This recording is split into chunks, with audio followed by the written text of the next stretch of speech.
L'équipe d'Ecoport vous souhaite une bonne année 2022. L'année 2021 s'est révélée pleine de surprises, de records. Elle s'est terminée sous le signe de la volatilité et des cours hauts. Qu'en sera-t-il de 2022? La trêve des fêtes est une période de faible activité sur les marchés internationaux. Pourtant, de nouvelles données alimentent la conjoncture des matières premières. Du côté de l'aliment IFIP, pas de changement de dynamique. Avec des prix de matières premières élevés, la tonne d'aliments atteint 293 € tonne en novembre. Les éléments à retenir du côté des céréales. Tout d'abord, pour le blé, l'arrivée de la récolte australienne a entraîné une légère détente des prix internationaux en décembre.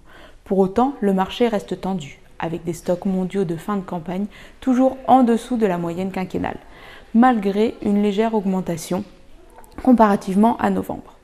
L'Argentine termine aussi sa récolte de blé avec de bons rendements, laissant envisager une récolte supérieure à 21,5 millions de tonnes, soit 15% de plus que la moyenne quinquennale.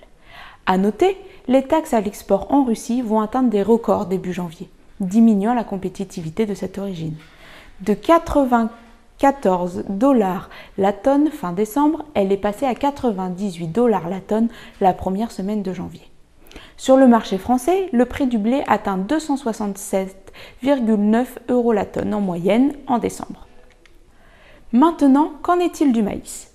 Pour le maïs, au Brésil, 88% des semis de la première récolte ont déjà été réalisés. Le déficit hydrique causé par le phénomène La Niña dans les zones de production argentine et brésilienne a fait repartir les cotations internationales à la hausse mi-décembre.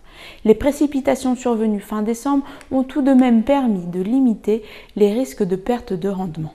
Passons maintenant aux matières azotées. Pour le soja, comme pour le maïs, c'est le déficit hydrique sud-américain qui dirige les cours à la hausse. L'USDA a annoncé à la baisse la production mondiale de soja en décembre, soutenant cette dynamique haussière dans les cotations. Les pluies de la fin de l'année et le recul des échanges ont tout de même permis aux dernières cotations du tourteau d'amorcer une légère baisse. Les autres tourteaux, dans le sillage du soja, ont aussi suivi une dynamique haussière. Le marché du colza est particulièrement tendu et la graine maintient des records de prix. Agreste a fourni ses estimations pour les futures surfaces 2022 de colza. Elles seraient en hausse par rapport à 2021 à 1,1 million d'hectares. Pourtant, cette estimation reste tout de même inférieure de 11% à la moyenne des années 2017-2021. À retenir donc, une volatilité toujours de mise pour notre entrée en 2022 et des cours hauts qui soutiennent le prix de l'aliment.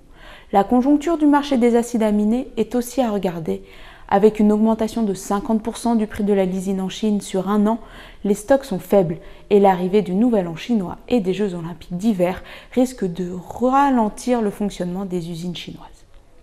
Rendez-vous la semaine prochaine pour une nouvelle vidéo Ecoport sur la filière porcine. À très bientôt!